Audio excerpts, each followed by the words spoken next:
They be having what to say? They be having what to say? What? I just was checking. Not too sure. Yo, it's so real. I didn't even catch Raw last night. Is that real? But we gonna talk shit about it anyway because I feel like talking about Raw because we on the road to WrestleMania, and if you got some shit to talk about in regard to WrestleMania, then do know that you can one way or another get the motherfucking shit smacked out of you, whether we do it over this thing or we do it over in real life. Because you gonna have to tune in to understand why we do this. And if you don't, well, shut the fuck up. It's kind of just that simple. But that's to whoever might feel resonant with it. Yo, man, Mania popping up, man. It's a lot of things, a lot of build that's been going on. We all knew the end of last year and the holiday season. Like, you watch this long enough, you know we just got to get through a lot of the nonsense to get to where we trying to get to. Since the Rumble, since the week before the Rumble, I'd say things have been kind of turned up. I haven't necessarily heard everybody's opinion on Raw from last night, but what I can peep is a strong build from my own perspective. So, high stakes triple threat match, Bayley and Becky. I'm not crazy about Bayley and Becky right now. In-ring is fine as far as promotionals. I'm not crazy about it. Let's move forward. Finn and Priest beat the Street Profits. Okay, cool. Give Tez a chance. If Tez is going in the chamber, I feel like he could really, really show out. And I think this might be a moment for him to, I think it'll really speak to what could be next for him. I don't want to say as a singles competitor because I never was a fan of, the tag teams not being able to be, like, the tag team division shouldn't be separate from the single division, but whatever. That's a whole nother idea in itself. Apparently, we had some shenanigans take place. That Phoenix came out. That's cool. We'll continue to see how that goes. Elimination Chamber contract signing. That was Bobby Lashley and Brock Lesnar. That's fine. What we get with those two? I mean, it's been years in the making. We got the story, so all of this stuff is just moving things forward. I'm not going crazy. Piper Niven beat Michin. All right, so AJ went down. The club is done. Mia Yim is just back on the roster. Mia Yim right now on the main roster is kind of everything that was wrong with the old NXT getting promoted to the main roster too fast. I love Mia Yim, let that be clear. We're so glad that she's like on deck. She's another body that we need. But I need to see that NXT level of go storytelling. You know what I'm saying? I'm talking in-ring psychology. I think she has capability, but at the same time, I feel like she could have stayed at NXT a little bit longer, but I don't really know. She's here now. She's losing to Piper Niven. It's a fresh match, but at the same time, I'm not really crazy about the outfit right now for Piper. I'd rather her in the slim fit, but that's about all. I mean, as far as nitpicking. I think I've nitpicked enough on both of them, though. Cody face-to-face, Sami Zayn. Whatever. Next. I'm not even going to... I need to see it to be able to talk about it, so we'll see what the next week build is about. Baron Corbin, Cody Rhodes. Baron Corbin isn't running with JBL anymore. I don't even know what happened. I'm actually glad it didn't make my television.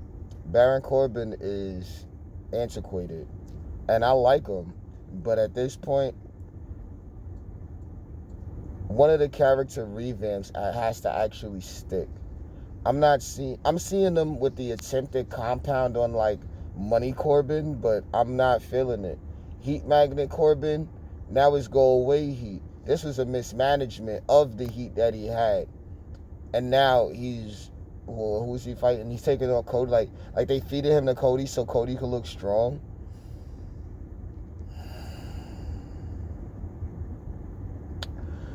Anything I'm looking at when it comes to this main event scene and main event picture, I need Roman to get to 1,000 days. If he's going to get to 1,000 days before Mania, okay, but I highly doubt that. If he don't get to 1,000 days, I feel like this whole run was damn near a wash. Like, it wasn't a waste of time, but it was definitely like, when is the next time we're going to be able to do this and it means something? This can be modern day ever best of all time shit. Like, modern day GOAT shit.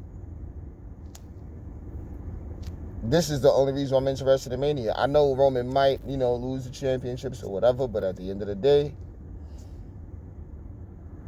everybody else could lose them titles. They took the North American title from Solo because NXT was going to be naked down there. Get these titles off the Usos for a month or two and then get it back on them. I don't know, but as far as making other teams look viable for this, after the titles change hands whenever they do. But that's how I'm feeling. Like, the whole Bloodline storyline actually needs its own personal look. And I feel like I could spend a whole hour just talking about what I think needs to happen, but I think I'm thinking about more of a larger picture spectrum when I'm not even looking at the proper photo. You know what I mean? Like, that's how I see it, respectfully. So however the story's running, I can see all of the different angles. I can see if Cody wins. I can see if everyone goes with Sammy winning one and Cody winning one. I can see it. I understand where it's coming from. Let Roman keep it for 1,000 days, then have your fun. That's how I feel about it. Sammy's not going to go 1,000 days. Cody's damn sure not going 1,000 days. And that shouts to Cody, but he just got back, bro. No, we're not doing that. We're not doing that. Everybody gassing Cody. I'm not. I like Cody. I like Cody a lot. But we're not about to sit here and act like Cody's the motherfucking, the Messiah. Sorry. Sorry. Whatever. What else is going on here, man? Oscar, Carmella, Nikki Cross. Alright, so, the 6-woman tag going of elimination. That's just throwing something in there. Glad Oscar won. I hope I get to see the entrance. Bronson Reed, Mustafa Ali. Okay, so it's official. They don't like Ali. I'm not going to say anything about it anymore. Ali out here taking L's. Ali out here taking L's. I can't talk to it. I don't know what happened. I don't know what the situation is. I don't even know how he's gonna get back in the good graces. But at least he's getting TV time, right? I don't know what to say about it. I don't know what he needs to do backstage. Maybe he just doesn't get how to, make them want him to be better. You know what I'm saying? I don't know, but I mean, he's solid in ring. He had a pretty cool match.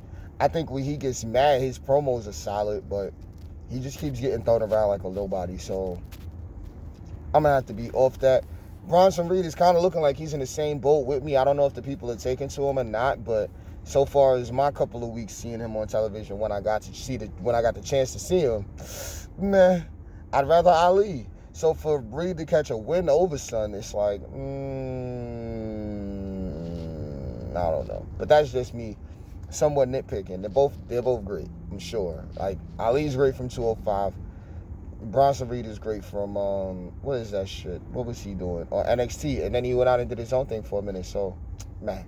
Seth Rollins, Miz, Austin Theory, Miz TV. That's fine. Seth Rollins and, what you got? Logan Paul, Mania. That's going to be solid. That's what people want. Fuck it. It's a hot match. Logan Paul's hot. I would have took him getting beat up by Cena, but I will absolutely take him losing to Seth Rollins. You know what I'm saying? I think that's actually perfect. Logan Paul needs to understand the value of his position. I think Seth is the right one to really get him on the right track. Fuck around, Logan Paul is going to be full-time on the roster pretty soon. I have to give it another year and a half. If he continues on this path that he's on, that he's trying to rectify and get past. If he rectify it and get past it, then, Logan Paul will be fine. He's good already. And that's really all I got to say about it. It just keep him out of trouble.